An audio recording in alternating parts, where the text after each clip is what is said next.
오늘 사도행전 강의 9번째 말씀입니다. 사도행전 4장 23절에서 37절까지를 가지고 초대교회는 성령 공동체, 시작. 초대교회는 성령 공동체라는 제목으로 은혜를 나누겠습니다. 초대교회는, 신약교회는, 최초의 교회는 성령으로 시작이 되었어요. 그게 사도행전 2장이죠. 그래서 사도행전 2장은 교회의 birthday chapter, 즉 생일장이에요. 생일장. 성령님이 교회를 만드셨어요. 그래서 교회는 성령의 피조물이에요. 성령님은 예수님께서 약속하신 우리의 최고의 선물이에요. 그 약속대로 120문대 임하셨죠. 그러자 성령 받은 초대교회 교인들, 제자들, 겁쟁이 베드로, 위대한 하나님의 종이 되었어요. 말씀 전하니 3,000명이 5,000명이 주 앞으로 돌아오고, 설교만 잘한 것이 아니라 기적이 일어났어요. 미문에 앉은 뱅이 일어나는 기적이 일어났습니다. 이 맏형인 베드로와 막내인 요한이 가장 열심히 했던 것 같아요. 그들은 당시 종교 지도자요 기득권자였던 장로, 서기관, 관리와 제사장들에게 잡혀서 감옥에 갇혔습니다. 다시는 전도하지 말라 하는 위협을 받고 풀린 사도들을 맞이한 초대교회 성도들은 오히려 이 박해 가운데서 더 성령으로 충만했어요. 정말 아무도 못 말리는 그런 하나님의 열정이 초대교회 모든 교인들을 사로잡았습니다. 다시 말해서 초대교회는 이른바 성령 공동체였어요. Holy Spirit Community, 성령 공동체, 시작. 성령 공동체다. 오늘 저와 여러분, 우리 교회도 성령 공동체가 돼야 될 줄로 믿습니다. 오늘 우리의 예배가 성령 공동체로서의 초대교회가 되기를 주님의 이름으로 축복합니다. 성령이 없는 교회는 살았다나 죽은 교회죠. 그래서 사실 우리 교회도 가장 우리에게 필요하고 중요한 것은 바로 모든 우리 교역자들과 구역장과 교사와 성도들이, 예배자들이 성령으로 충만해야겠다. 그래서 여러분이 성령 충만한 예배자가 되시기를 주의 이름으로 축복합니다. 그러면 성령 공동체가 어떠한 모습이었냐? 첫째가 기도 공동체, 시작. 기도 공동체였어요. 사도들이 풀려났을 때 제일 먼저 한 일이 바로 뭐냐? 하나님 앞에 전심으로 기도했어요.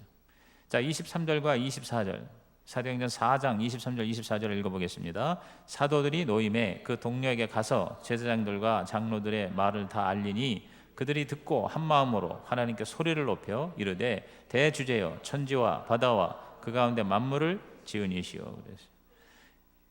그러니까 사도들이 가서 잡혔다가 뭐 아무리 해도 이게 안 되는 거예요.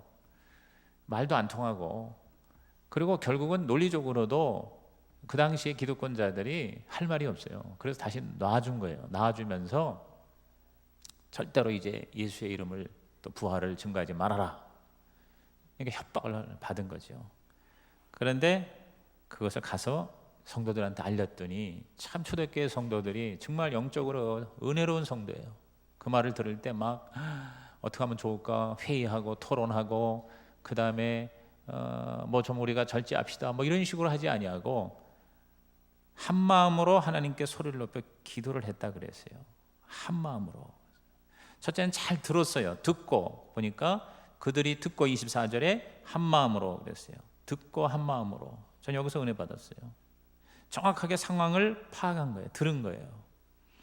여러분이요, 특별히 영적으로 어떤 일을 할 때, 또 기도할 때 특히 그래요. 여기 지금 이게 기도잖아요.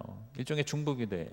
중보기도 모임에 진짜 이게 제대로 된 중보 모임이라면 잘 들어야 돼요. 잘 들어야 돼요. 뭐가 기도 제목인지, 뭐가 필요한지, 우선 교회가 뭐 필요로 하는 건지, 담임 목사가 뭐가 지금 기도 요청을 해야 되는 건지, 이거를 정확히 들어야 돼요.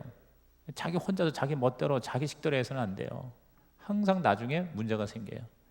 잘 듣고, 그리고 영적인 분별력을 가지고 한 마음이 돼야 돼요. 한 마음이. 그래서 여기서 잘 듣고 한 마음이 되었다 하는 것에 오늘 우리 기도 공동체의 중요한 하나의 원칙이구나 하는 걸 깨달아요. 그래서 하나님 앞에 한 마음이 되어 걱정하거나 두려워하거나 토론하거나 그 다음에 갑론을박하지 아니하고 마음이 하나 되어 소리를 높여 하나님께 부르짖었다. 합심기도, 통성기도. 이 원조가 우리 한국교회가 아니라 바로 여기 초대교회네. 소리를 높여서 한 마음으로, 이게 바로 합심 통성기도지. 그렇죠? 우리 세계적으로 우리 한국이 많은 영적인 영향을 미친 것 중에 한국형 기도라는 게 있어요. 그게 주여 주여 주여. 이제 이게 다 보편화됐잖아요. 제가 옛날에 일본에 가서 또 저기 대만에 가서도 보니까 거기 뭐라고 하는 거 아니? 대만 교회, 일본 교회 목사님들이, 성도들이 Let's pray with Korean style 그러더라고. 코리안 스타일로 기도를 합시다 그러더니 진짜 나는 깜짝 놀라서 우리말로 주여 주여 주여 그러면서 일본 말이 아니고 중국 말이 아니라 우리말로 주여 주여 주여 그러면서 부르짖어 이렇게 기도하는 모습을 보고, 그게 벌써 10여 년 전 얘기인데, 한국이 그런 어떤 대표적인 한국형 기도가 철야기도, 금식기도, 합심기도, 통성기도, 산기도 뭐 이런 거거든요. 근데 그런 기도가 한국이 원조라고 그러는데 알고 보니까 한국이 아니라 성경이 원조고, 그리고 초대교회가 통성 합심기도의 원조인 것 같아요. 여기 보니까 한 마음으로 소리를 높여 기도했다 그랬어요. 따라합시다. 한 마음으로 소리를 높여. 그러니까 저와 여러분이 우리 교회가 성령 공동체가 되려면 오늘 여기 수요 예배자들부터 협조를 하십시다.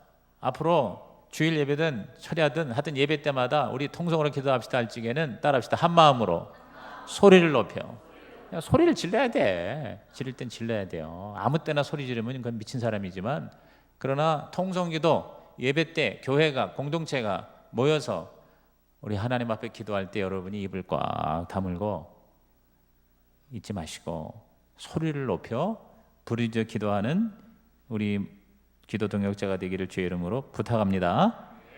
그렇게 부르짖어 기도했어요. 이 한마음이라는 게 얼마나 중요한지 몰라요. 32절에도 보면 믿는 무리가 한 마음과 한 뜻이 되어 서로 도와줬다 그랬어요. 그러니까 한 마음과 한 뜻, 한 마음은 in heart 그랬어요. one in heart, heart니까 감정적으로 하나가 됐고, 한 뜻, 이것은 마인드로, 영어로 마인드로 되요. 그러니까 heart는 심장이고 마인드는 머리거든요. 그러니까 감정적으로도 정서적으로도 하나 되고, 그 다음에 지적으로도, 신학적으로도, 말씀으로도 하나가 되었다. 이게 진정한 하나가 되는 거죠. 그렇죠? 그러니까 올바른 지식을 따라 우리의 감정이 서로 공감이 되는 이런 한 마음이에요. 그러니까 아주 완벽한 거죠. 그래서 우리가 하나님께 기도할 때 무조건 기도하는 것보다 우리가 먼저 정확하게 깨닫고, 그리고 감정적으로 하나 되어서 한 마음 한 뜻으로 부르짖어 기도할 때 우리 하나님께서 위기를 위대한 기회로 만들어 주실 것입니다. 여기 위급 비상기도는 소리를 높여 기도해야 되겠더라고요. 근데 그 기도할 때 이 기도가 너무너무 이 초대교회가 우리한테 모델이 되는 거예요. 먼저 하나님을 인정하는 기도를 했어요. 대주제여, 시작. 대주제여, Sovereign Lord, 대주제여 그랬어요. 이게 뭐냐면 하나님이 우주 만물의 최고의 통치자다 그 말이에요. 이 주제라는 말이 뭐냐면 sovereignty라는 게 주권이라는 게 절대 주권. 그래서 보통 우리가 주제권이라는 말이 있는데 로드십이라는 게 로드십. 우리가 예수를 믿는다는 것은 예수를 나의 로드로, 로드가 뭐냐면 주인이에요. 주인님. 그 노예들이 자기들의 그 주인한테 마스터 혹은 로드 이렇게 얘기합니다. 주인님 그렇게 하는 거예요. 이 내가 내 게 아니고 내 몸도 주인 겁니다. 주인 마음대로 하십시오. 이제 그런 의미예요. 그런데 정말 말도 안 되는 그런 비참한 일을 시키고 그렇게 모욕을 주고 그렇게 고통을 주고 자기 마음대로 그렇게 하는데, 그런 거 보면 정말 하나님이 너무 좋으신 하나님. 왜냐하면 하나님은요, 저와 여러분 그렇게 강제로 하지 않아요. 하나님조차도 우리들을 그렇게 비인격적으로 강제로 당신 뜻대로 우리 원하지도 않는데 마음대로 하나님 우리를 주물러 역사하지 않는다는 거예요. 하나님은 인격적인 하나님이에요. 그렇기 때문에 하나님이 우리의 주인님이시지만 인격적인 주인님이에요. 그 노예 12년이라는 영화도 보면, 자꾸 내가 영화 얘기하는 거는 그 영화 보라는 얘기예요. 그 영화 괜찮은 영화예요. 그 다음에 조금 있다가 영화 좋은 게 하나 또 나와요. 노아라는 영화가 나와요. 노아 영화는 그건 당연히 우리 그리스도인들은 가서 볼만한 영화인데 굉장히 영화를 잘 만든 것 같아요. 그런데 그 노예 12년에서 이 주인공이 첫 번째 노예로 팔려간 집의 농장 주인은 착한 사람이었어요. 굉장히 선했어요. 그래서 그 바이올린 알고 좀 배운 흑인인 걸 알고 바이올린을 선물로 줬어요. 그래서 그 바이올린을 연주하게 하고 굉장히 그 바로 밑에 그 십장이라고 해야 되나? 그 노예를 그 다루는 그 밑에 있는 친구가 너무 막 이 친구를 비참하게 하는데 사실 죽기 직전에 구해주기도 했어요. 그게 굉장히 착한 주인이더라고. 근데 둘째 주인은 아주 악랄한 주인이더라고요. 거기 아주 대조적으로 이렇게 나와요. 그런데 이제 극적으로 이제 일하러 왔던 사람을 브래드 피트가 이제 거기 잠깐 나오더라고. 그래서 그 브래드 피트에 의해서 이제 극적으로 편지를 써서 구출이 된 거예요. 영화를 안 봐도 돼요. 이제 제가 이렇게 다 얘기했기 때문에. 그런데 하나님은 주인은 주인인데 착한 주인이에요. 인격적인 주인이에요.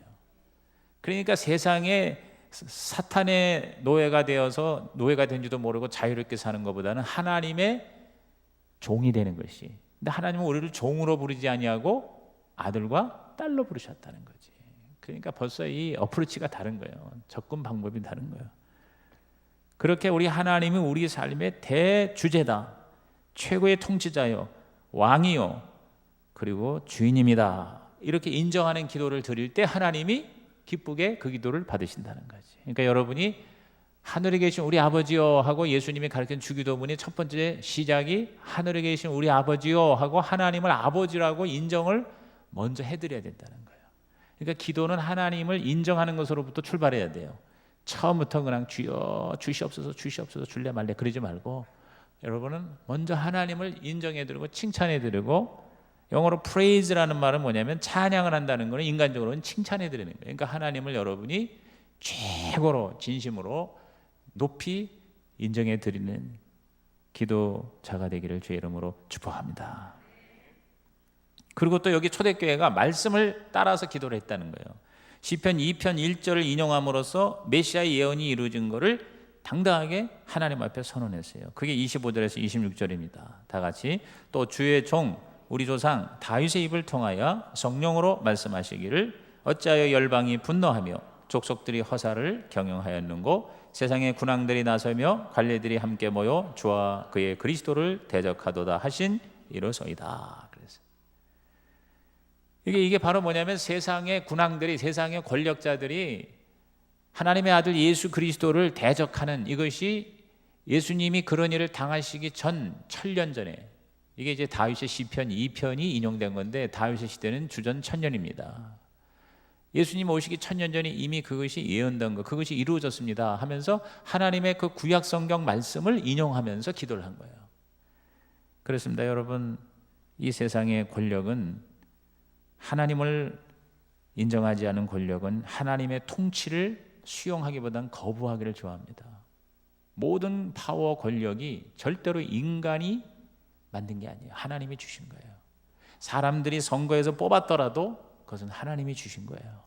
그래서 모든 파워, 모든 권력은 하나님으로부터 나온다라고 하는 믿음으로 권력을 잡은 사람이 있을 때 그 나라가 하나님의 나라가 되는 거예요. 그게 바로 진짜 좋은 나라예요.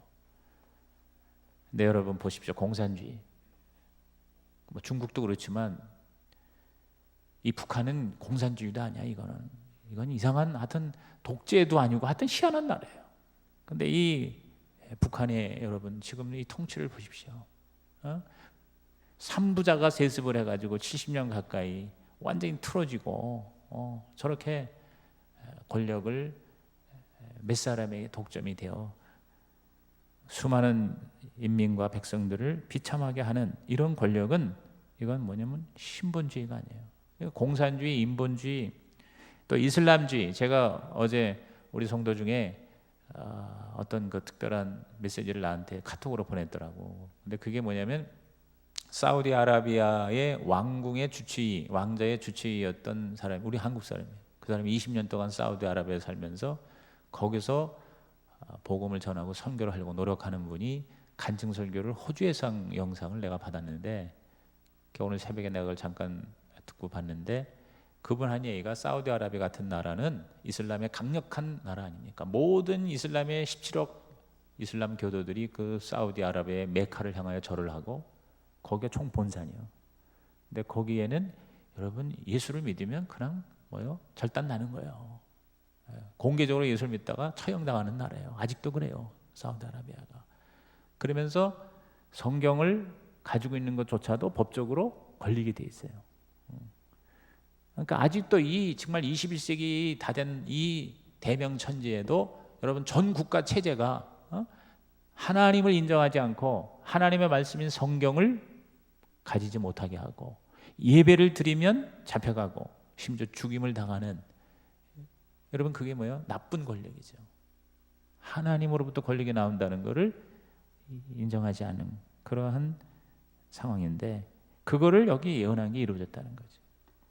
그래서 하나님의 뜻과 하나님의 권능을 존중하는 그런 기도를 드린 겁니다. 그러한 대적들, 그러한 세상의 권력자들이 사실상 나중에는 다 그 계획이 수포로 돌아가고 패하고 말 것이며, 그런 모든 것들이 다 하나님의 예정하신 뜻 안에서 이루어지는 것이다. 이렇게 하나님을 높여드린 거예요. 그래서 27절과 28절을 한번 보십시다. 읽어볼까요? 과연 헤롯과 본디오 빌라도는 이방인과 이스라엘 백성과 합사하여 하나님께서 기름 부으신 거룩한 종 예수를 거슬러 하나님의 권능과 뜻대로 이루려고 예정하신 그것을 행하려고 이성에 모였나이다. 그러니까 하나님을 대적하는 무리들조차 하나님께서 그들을 쓰셨다는 거예요. 그러니까 그들은 하나님을 인정하지 않고 하나님을 믿지 않은 자들은 하나님을 싫어해서 하나님의 종 예수를 십자가에 죽이기까지 했어요. 자신의 그 파워를 가지고.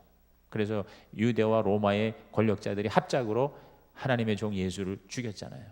그런데 사실은 그것은 하나님의 예정하신 뜻 안에서 이루어진 것이다. 그러니까 악한 자들도 하나님은 쓰신다는 거예요. 근데 하나님께 쓰임 받는다는 게 저주가 될 수도 있고 축복이 될 수도 있어요. 우리 예수 믿는 사람이 하나님 쓰임 받는 건 축복이에요. 그런데 악한 자들, 하나님을 대적하는 자들이 하나님의 도구로 쓰임 받는 것은 사실상 그들에게는 저주죠. 왜? 그들은 쓰임 받고 버림을 당한다는 거지. 빌라도가 그랬고 헤롯이 그랬고, 아마 가장 전형적인 모델이 케이스가 바로 가룟 유다입니다. 가룟 유다가 예수님의 제자랍시고 3년을 따라다녔지만 결국 예수를 팔아 넘기는 그 쓰임을 당한 거예요. 근데 가룟 유다는 결국 뭐예요? 구원도 못 받고 비참하게 자살하고, 그리고 결국 그 영혼이 지옥에 갔잖아요. 오늘 저와 여러분이 하나님께 쓰임 받되 단순한 도구로 쓰임 받는 게 아니라 우리 하나님의 동역자로 쓰임받는 은혜가 있기를 주님의 이름으로 축복합니다. 이렇게 기도를 먼저 하나님을 인정하고 하나님의 말씀을 인용하면서 기도할 때 그 기도가 하나님의 응답을 받는 기도구나. 기도 공동체에서 저와 여러분이 기도할 때 항상 이러한 기도의 원칙과 원리를, 지침을 활용해 나가기를 바랍니다. 근데 그 기도의 내용도 보면은요, 먼저 보호를 위한 기도를 해요. 우리의 상황을, 그 초대교회 성도들이 처한 이 협박받고 박해받는 상황에 우리 하나님 앞에 그것을 하나님이 해결해 달라고 이제 자신의 필요를 얘기하는 게, 먼저는 하나님이 인정하는 기도, 하나님의 말씀을 따라하는 기도를 하고 우리들의 간구를 하는 거예요. 필요를 하나님 앞에 구하는 거죠.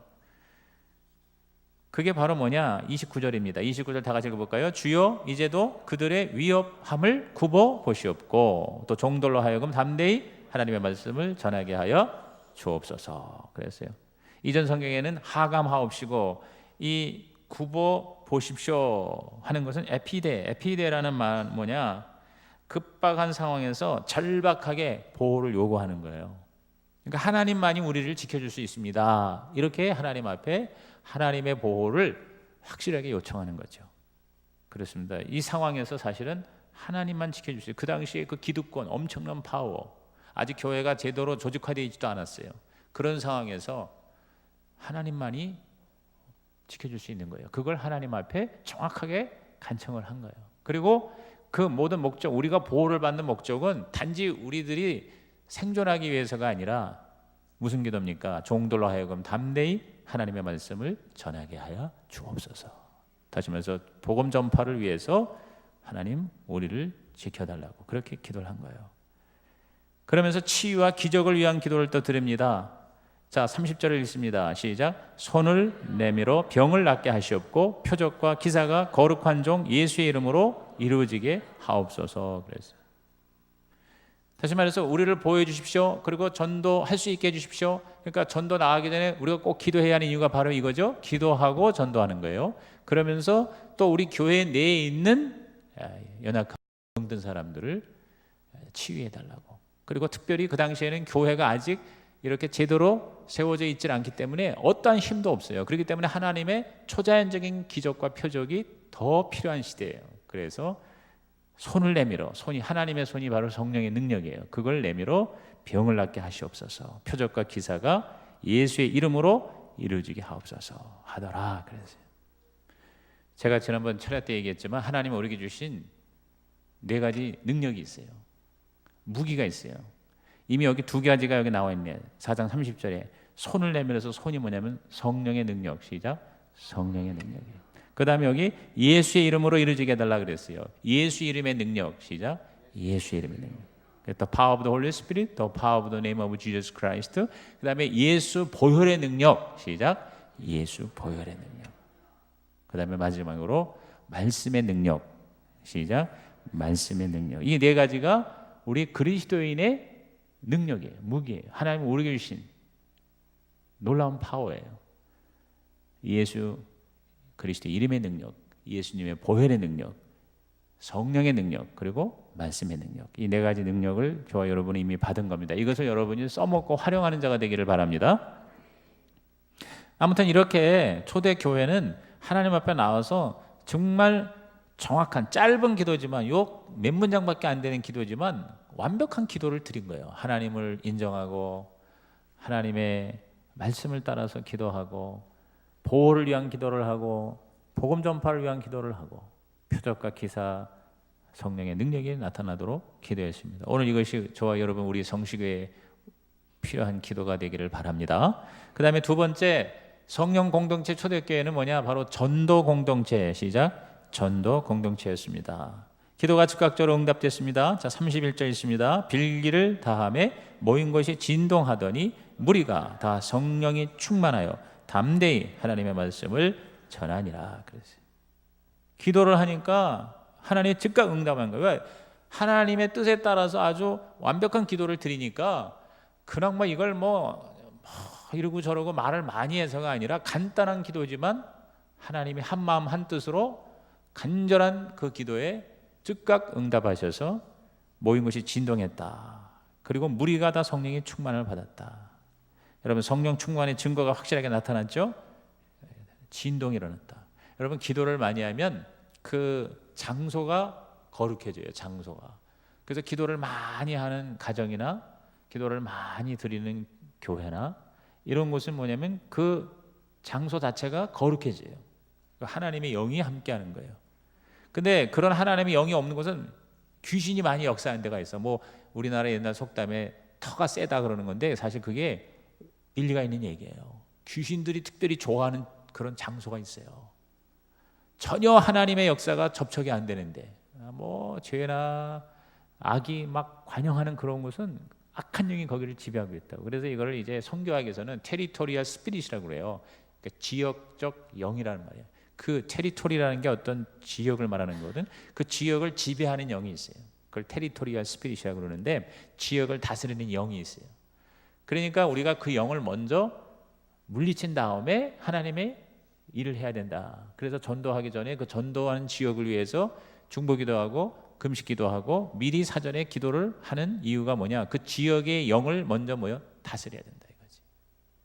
그렇게 하나님 앞에 이들이 모여서 기도한 지역이 어느 장소인지는 몰라. 그러나 여기 분명히 뭐라 하냐면 모인 곳이 진동을 했다. 그랬어요. The place where they were meeting was shaken 그랬거든요. 그러면서 무리가 거기에 모였던 사람이 성령이 충만했다. 그러니까 장소에도 성령이 임재가 있고요.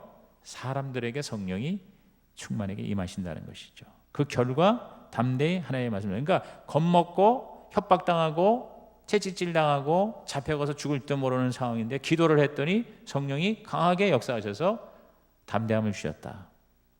그래서 하나님의 말씀을 전했다. 결국 이 성령이 우리 가운데 임하신 가장 큰 목적은 바로 복음 전파라는 거예요. 담대히 하나님의 말씀을 전했다. 사도행전의 전체 총 주제가 다시 반복해서 나타나고 있는 거예요. 자, 사도행전의 주제가 뭐예요? 사도행전 1장 8절이죠. 우리 다 암송하는 거죠. 시작. 오직 성령이 너희에게 임하시면 너희가 권능을 받고 예루살렘과 온 유대와 사마리아와 땅끝까지로 내 증인이 되리라 하시니라. 그래서 성령이 임하시면 권능을 받고 증인이 된다는 거예요. 그래서 성령, 권능, 증인, 이 세 단어가 바로 사도행전의 키워드예요. 사도행전의 중심 단어예요. 성령 충만의 최고의 증거는, 결과는 바로 증인이 되는 거예요. 복음 전파예요. 여러분, 성령을 내가 받았다, 성령이 충만하다, 성령 세례 체험, 무엇으로 여러분이 그것을 확인할 수 있습니까? 몇 가지가 있어요. 첫째가 뭐냐면 구원의 확신이에요. 여러분, 성령을 받으면 가장 강력한 특징이 뭐냐면 내가 구원받은 것이 확신이 있어. 흔들리지가 않아. 근데 성령 안 받은 사람은 구원을 받은 것도 같고 안 받은 것도 같아. 죽어봐야 한다, 뭐 이런 소리 한다고. 근데 성령 받은 사람은 정말 내가 구원받은 게 너무 확실해. 그래서 이 사순절 기간에 매일매일 예수님이 나를 십자가에 죽으신 것이 너무 생생한 거예요. 그것은 무슨 옛날 얘기가 아니고 남의 얘기가 아니고 성경에 기록된 스토리가 아니라 바로 나의 사건이 되는 거예요. 예수님이 지금 십자가에서 나를 위해 죽으신 거예요. 뭐 인류를 위해 죽은 거 그건 둘째 문제고, 따라합시다. 예수님이 나를 위하여, 나 한 사람을 위하여 십자가에서 죽으셨습니다. 부활하셨습니다. 여러분, 이것이 바로 여러분 성령 받은 사람의 특징이에요. 구원의 확신이 있는 거예요. 그렇지 않은 사람은 그냥 그게 그냥 교리고 뭐 그냥 복음이라고 얘기하는데 뭐 그런 것도 같고 안 그런 것도 같아. 그러니까 이 물인지 술인지 모르는 그런 사람이 성령을 받으면요, 확실히 십자가의 도가 나에게 체험되어지는 거죠. 그 다음에 기쁨이 있어. 하늘의 기쁨이 있어. 성령 받은 사람의 특징이 뭐냐면 희한하게 이유를 알 수 없는 기쁨이 있어요. 원망, 불평, 짜증 이런 건 뭐냐면 성령이 지금 안 계시다는 증거예요. 그런데 항상 뭐냐면 기쁨이 충만해. 우리 성도들도 보면은 항상 만나면 항상 웃는 얼굴로 할렐루야 하고 목사님하고 이렇게 보면 벌써 거기에 성령이 충만한 증거예요. 그런데 자꾸 이게 얼굴이가 달라져. 어떤 때는 좀 좋은데 어떤 때는 그냥 인상을 팍팍 쓰고 와가지고, 심지어는 와가지고 막 어쩌고 저쩌고 하면서 불평 불만을 하고 뭐 그다음에 누가 어째서 저째서 그러면은 지금 성령님이 지금 여행 중에 계시는 거예요. 성령님이 그 사람한테 지금 안 계신 거예요. 그러니까 성령님이 너무 이렇게 들어갔다 나갔다 하시면 성령님도 피곤하고 우리도 피곤한 거예요. 성령님은 한번 여러분 가운데 오시면 끝까지 천국 갈 때까지 여행 다니지 마시기를 주의 이름으로 축복합니다. 그 다음에 이제 방언이 나와. 이제 성령이 충만하면 외적으로 누구나 다 알 수 있는 게 뭐냐면 모르는 언어로 방언으로 막. 그래서 이제 보통 이제 순복음교회 우리 교단 이럴 때는 이 방언을 굉장히 강조를 하죠. 거의 뭐 절대적으로 이렇게 얘기를 하는데요. 그런데 100% 방언을 꼭 해야만 성령 충만이다, 그렇게 나는 얘기할 수 없다고 봅니다. 왜? 진짜 성령 충만한 사람에서 방언 못하는 사람 많이 있어요. 그럼 뭐예요? 여러분, 성령이 충만하면 뭐 방언도 하고 또 쓰러지기도 하고 또 무슨 여러 가지 입신 체험도 하고 은사가 또 특별히 막 임하고 막 그러는데, 나는 오늘 내가 뭘 얘기하는 거 아니? 성령이 충만한 가장 확실한 증거는 바로 증언이에요. 증언. 복음을 전하는 거예요. 여기 증언하니 그랬잖아요. 증언하니. 성령이 충만하여 하나님의 말씀을 담대히 전했다. 이 증언한다 하는 거는 아페디둔이라는 단어로서 이건 돌려주다는 뜻이에요. 빚을 갚다는 뜻이에요. 빚을 갚다. 그러니까 우리가 복음을 전하는 거는요, 사도 바울이 그랬잖아. 내가 부득불 복음을 전할 수밖에 없는 것은 내가 하나님으로부터 빚을 진 사람이에요. 저와 여러분이 다 예수 믿는 사람, 구원받은 사람은 예수님으로부터 빚을 졌어요. 사탄에게 빚을 갚아가지고 우리를 구원해낸 거예요. 그러니까 우리는 사실은 하나님에게 다 뭐냐면 우리는 빚을 진 자야. 하나님은 우리 빚쟁이야. 하나님은 우리 채권자야. 그러니까 그 빚을 갚는 그 심정이 강력해지는 거예요. 내가 얼마나 하나님의 은혜를 받았는가를 깨닫게 돼요. 이건 말로 다 할 수 없는 하나님의 은혜이기 때문에 이건 나만 간직하기에는 너무 아깝고, 그리고 하나님께서 그렇게 원하시는 그 복음 전파를 내가 전해야 되겠다라는 것이 이게 강력하게 임하는 거예요. 그게 성령 받은 증거예요. 그래서 항상 성령은 바로 증인이 되는 거예요. 그러니까 여러분이 방언을 못하고 여러분이 특별히 희한한 그런 체험이나 어떤 감정적인 그런 변화가 여러분 다이내믹하지 않아도 괜찮아. 그런데 뭐냐면 자꾸 복음을 전해야 되겠다는 의무감, 책무감, 사명감, 그리고 어떻게 해서든지 그 내가 받은 그 하나님의 구원을 다른 사람에게 전해야 되겠다고 하는 이런 긴급한 영적 그런 위기의식이 있는 사람은 성령이 역사하는 거예요. 아멘입니까 여러분? 그게 성령이었어요. 그게 아니면 내가 볼 때는 전도에 관심이 없는 사람은 성령이 임한 게 아닙니다. 쉽게 말하면 그래요. 내가 실제로 그렇게 전도하는 삶을 살지는 못하지만 늘 마음에 그게 나에게 부담이 되는 거예요. 그게 버든이 되는 거예요. 짐이 되는 거는 내 안에 성령님이 지금 그런 마음을 갖고 있다는 거예요. 그리고 더 강력하게 충만할 때 우리는 뭐요? 담대히 가서 복음을 전할 수가 있는 것입니다. 그래서 33절 다시 33절 읽어봅니다. 사도들이 큰 권능으로 주 예수의 부활을 증언하니 무리가 큰 은혜를 받았다 그랬어요. 거기 증언하니 밑줄 증언하니 이게 바로 아피데둔이라는 말이에요. 아피데둔이라는 말은 뭐냐면 바로 빚을 갚는다 이 말이에요.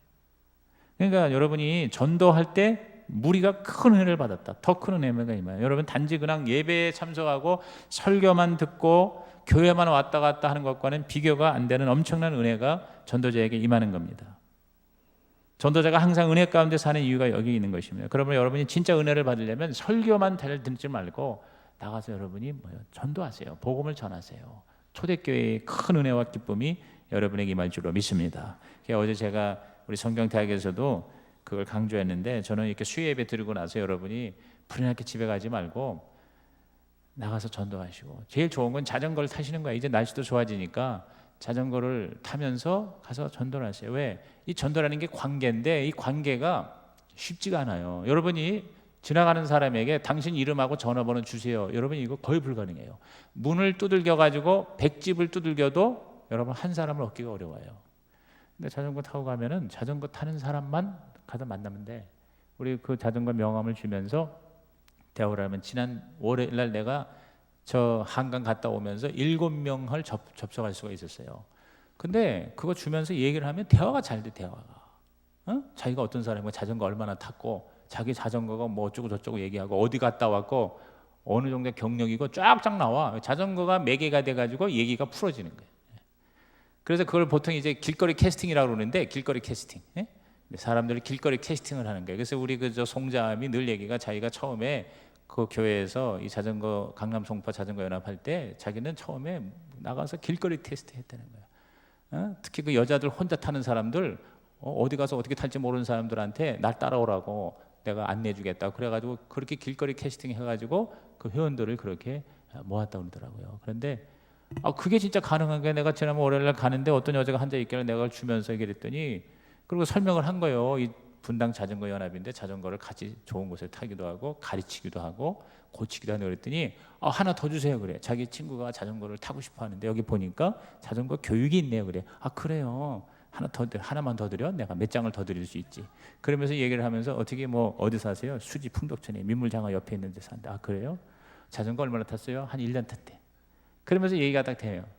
그러니까 이제 그 사람도 내가 또 괜찮게 생겼잖아. 물론 다 뒤집어 썼으니까 알게 뭐야. 그리고 자전거도 말이에요. 그 선물 받은 거 이게 보통 자전거가 아니야. 누가 봐도 괜찮은 자전거야. 그러니까 이제 상대방이 안심을 놓잖아. 그리고 또 옆에 우리 집 사람이 있었으니까. 그러면서 이제 접근하니까 마음을 열고 자기 별명도 얘기하고 제비꽃인지 뭔지 그렇게 열명하고 그 다음에 자기가 사실은 이렇게 여러 사람이 멋있게 타고 가는데 자기가 1년 탔는데 자기도 좀 그런데 같이 타고 싶다는 마음이 있다는 거야. 잘 됐다고 우리 오면 된다고 그러면서 얘기를 하면서 어디 가냐니까 그냥 뭐 어디 나왔는데 뭐 어디 갈지 모르겠어. 그럼 나 같이 따라올래? 그러니까 따라가겠대.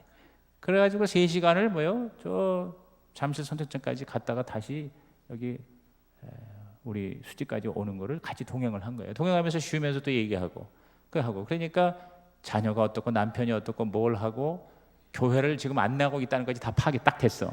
전화번호까지 받았어. 사진도 찍어서 나중에 카톡으로 보냈어. 그리고 분당 자전거 연합에 닉네임으로 가입하셔서 같이 자전거 탑시다 그랬더니 고맙습니다, 감사합니다, 다음에 또 봅시다, 얘기가 되는 거예요. 그러면 내 휴대폰에 그 사람이 들어와 있어요.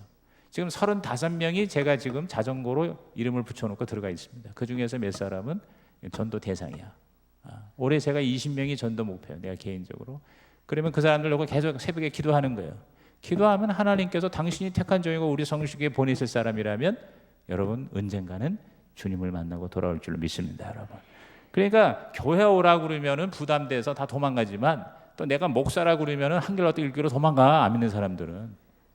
그런데 그런 거 다 전혀하고 나는 분자함이야, 분자함, 분당 자전거 함께 타기. 그리고 다 뒤집어 썼으니까 몰라 어떻게 생겼는지. 그리고 그렇게 접근하면서 하니까 대화가 되고 전화번호를 내가 따올 수가 있고 접속할 수 있는 관계가 형성이 됐잖아.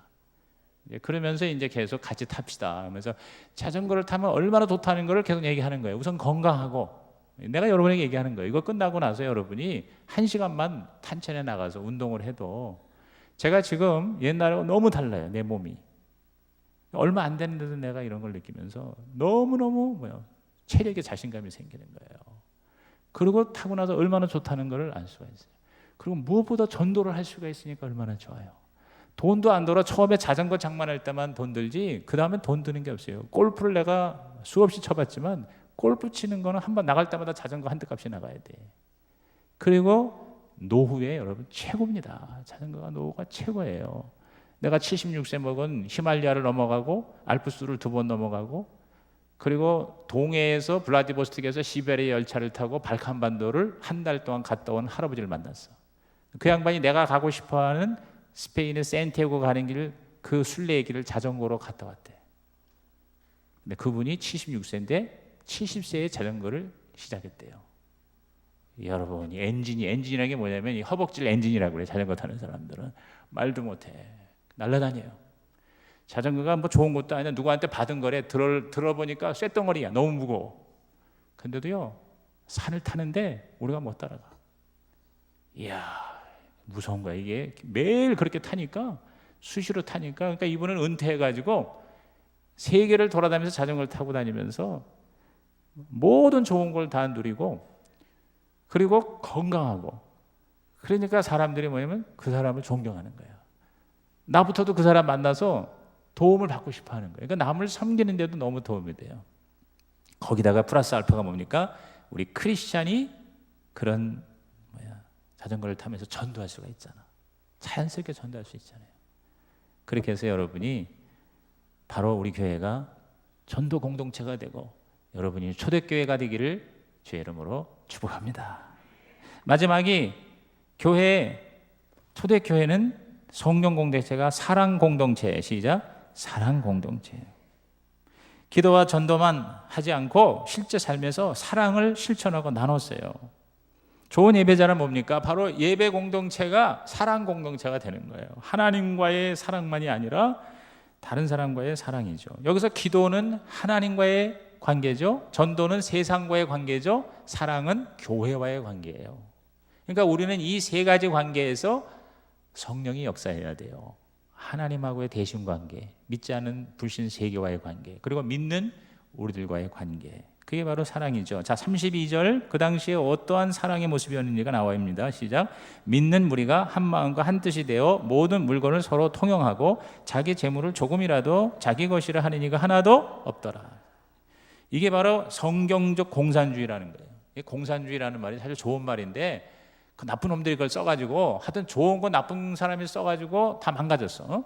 동무, 얼마나 좋은 말이야. 근데 북한에서 동무, 그러니까 어우, 동무하면 빨개. 그러니까 이게 안 좋은 말이에요. 이게 동무가 굉장히 좋은 말인데, 조직이라는 말도 사실 좋은 말인데 자꾸 조직하면 이상해. 조직. 저쪽에서 조직을 많이 해. 이단들도요, 이단들이 그렇게 좋은 걸 다 자기들이 차지해가지고 그런 거 얘기하면 우리가 굉장히 경계를 해야 돼요. 근데 사실은 공산주의가 좋은 거예요. 그러니까 사실 이런 어떤 선입감을 없애려면 공생주의라고 해야 되나? 공생주의. 공산이라는 것은 같이 생산해서 같이 나눠 먹자는 얘기인데, 공생, 같이 산다는 면에서는 공생주의가 더 좋은 말이 아닌가 싶은데, 아무튼 서로 네 거 내 거가 없이 같이 서로 통용을 했다. 같이 썼다. 진정한 공동체죠. 그렇죠?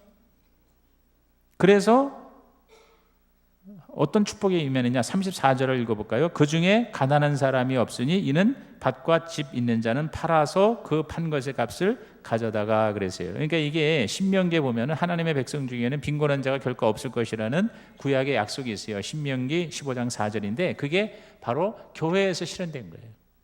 그러니까 하나님이 막 이렇게 뭘 내려줘서 가난한 사람이 없는 게 아니라 믿는 자들이 서로 함께해서 서로를 섬기고 도와주고 또 서로를 베풀어 줌으로 가난한 자가 없게 된다는 얘기죠. 그러니까 사실 이 지상이 천국이 되는 방법은 모든 우리 인류가 다 하나가 돼서 서로를 불쌍히 여기고 섬기고 같이 골고루 나눠 먹으면 여러분 이 지구상에는 모든 인간이 다 풍족하게 행복하게 살 수가 있어요. 그런데 너무 뭐냐면 그게 안 되는 거예요.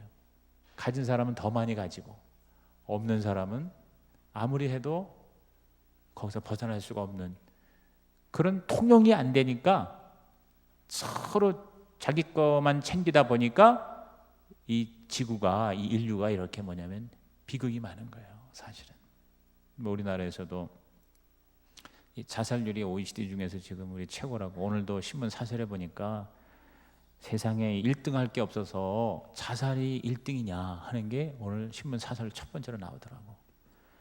그러니까 뭐냐면 너무 힘들고 그리고 너무 비교가 되고 그러니까 요새 스스로 목숨 끊는 사람이 1년에 15,000명. 지금 우리나라에 1년에 15,000명이에요. 교통사고로 죽는 사람보다 더 많대요. 옛날에는 교통사고 사망률이 1위였는데 지금은 자살로 죽는 사람이 1위래요. 15,000에서 16,000이면은 하루에 한 50명, 45명에서 50명이에요. 오늘 하루도 한 50명이 360을 곱하기 해보세요. 그러면 한 40명 몇 명대가 돼요.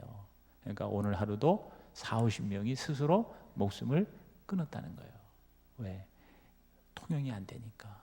꼭 물질만이 아니라 사랑도 서로 통용이 되고 마음도 통용이 되고 그리고 그런 게 없으면 우리가 스스로 목숨을 끊을 만한 그런 상황에 계속 방치가 되지 않지 않겠냐는 거죠.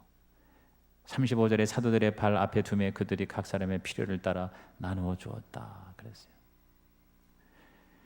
여기 바로 이 초대교회 성도들이요 자기 있는 것을 팔았어요. 여기 34절에 보면은 밭도 팔고 집도 팔고 그 중에 대표적인 사람 바나바 얘기도 나옵니다. 36절과 37절 구브로에서 난 레이족 사람이 있으니 이름은 요셉이라 사도들이 일컬어 바나바라 하니 그가 밭이 있음에 팔아 그 값을 가지고 사도들의 발 앞에 두니라. 전승에 의하면 섬을 하나 팔았다고 그랬어요.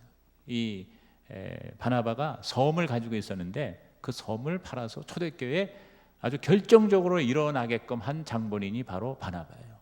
그리고 이 바나바가 여러분 아시다시피 사울을 바울되게 했죠. 그렇죠? 그래서 바나바와 바로 사울이에요. 그리고 그래서 바나바가 바로 뭐냐면 새신자 요원이 바로 바나바예요. 왜? 새신자인 사울을 영접을 한 거예요. 교회에. 그래서 큰 인물로 세운 거예요. 그리고 자기는 겸사리가 낮아지고 오히려 그 초신자이고 후배인 바울을 더 높인 거죠. 그래서 대사도가 되게 한 그래서 위로의 아들이다 하는 그런 이름을 가지고 있는데 그 이름값을 한 거죠. 집이나 또 밭이나 이렇게 부동산을 팔아서 교회에 바치는 이것은 여러분 초대교회부터 있었고요. 특히 우리 한국교회가 이렇게 일어난 거에는 지금은 점점 그런 사람이 적지만 옛날에는 그 어려울 때에 집을 팔아서 교회를 세우고 밭을 팔아서 교회에 헌납을 해서 교회가 일어서게 하는 그러한 일들이 굉장히 많이 있어서 오늘 이렇게 우리 이 땅에 교회가 많아진 겁니다. 미국 같은 교회도요 사실은 어마어마한 교회 성도가 별로 안 돼요. 뭐 한 100명도 안 되는 교회인데 엄청난 교회가 유지가 되는 이유가 뭐냐면 그 노인들이요 죽을 때 절대로 자식에게 유산을 남기지 않습니다. 그 모든 가지고 있는 집이나 자기의 부동산을 어떻게 해요? 교회에다가 도네이션 하는 거예요. 아니면 무슨 구호단체나 이런 좋은 그 기관에다가 도네이션 하는 율이 우리보다 훨씬 높죠. 아마 절반 이상 될 거예요. 그러니까 1년에 신실한 성도 장례식 한 2-3번만 치러도 1년 교회 예산이 다 된다는 거야. 막 100만 불, 200만 불 이런 집들이 교회에다 도네이션 되니까 그걸로 연간 버짓을 세우는 거예요. 예산을 세우는 거예요. 그래서 난 처음에 가서 뭐 어마어마한 교회인데 뭐 노인네들이 한 30-40명 앉아 있는데 이거 교회가 될까 그러는데 그건 내 걱정이 없더라고. 교회가 되더라고. 왜냐하면 그렇게 뭐요? 교회에다가 집을 팔아서 드리는 그런 도네이션이 있었는데 초대교회가 바로 그랬던 것 같아요. 여러분 우리가 하나님 앞에 이렇게 작정해서 헌신하는 것이 그게 뭐냐? 바로 사랑의 공동체였다는 거죠. 우리 교회도 지난주인가 자녀의 이름으로 건축원금을 드리는 엄마가 있었어요. 처음엔 나는 이게 사람이 뜨질 않는 거야. 이 교족볼 들어가도 없어. 이 이름이 뭔가 했더니 알고 보니까 우리 교회 어느 성도가 감사원금을 드리고 그 다음에 자기 자녀의 두 이름으로 건축원금을 드렸더라고. 근데 하나님 앞에 그렇게 집을 팔아가면서까지 헌금을 할 정도로 교회의 필요를 채우고 교회를 세우는 데에 결정적인 역할을 할 수 있었던 게 뭐냐? 그게 바로 누가 시켜서 할 수 있냐 이 말이에요. 뭐 이런 말을 들으면은 오늘날 현대 그리스도인들은요 거기에 대해서 마음에 나도 그렇게 할 수 있는 믿음이 있으면 좋겠다 이렇게 마음을 가지는 사람도 있겠지만 아니 무슨 뭐 집까지 팔아서도 뭐 헌금을 하는 얘기야 이런 식으로 거기에 대해서 뭔가 불쾌한 감정을 가진 사람도 있을 거예요. 여러분 누가 시켜서 할 수 있겠습니까? 성령님이 바로 그렇게 하게 하셨다는 거예요. 그래서 초대교회가 성령 공동체라는 거죠. 오늘 바로 그러한 성령 공동체가 우리 교회가 되게 하여 주시옵소서. 이렇게 기도하는 시간 되기를 주의 이름으로 부탁을 드립니다. 결론적으로 바로 초대교회 성령 공동체는 첫째가 기도 공동체. 시작. 기도 공동체. 전도 공동체. 시작. 전도 공동체. 사랑 공동체. 시작. 사랑 공동체. 앞에 머리망을 따다 보니까 기전사야. 기전사. 기도. 전도. 사랑. 송전사가 아니라 기전사다. 기전사 교회가 되게 하여 주옵소서.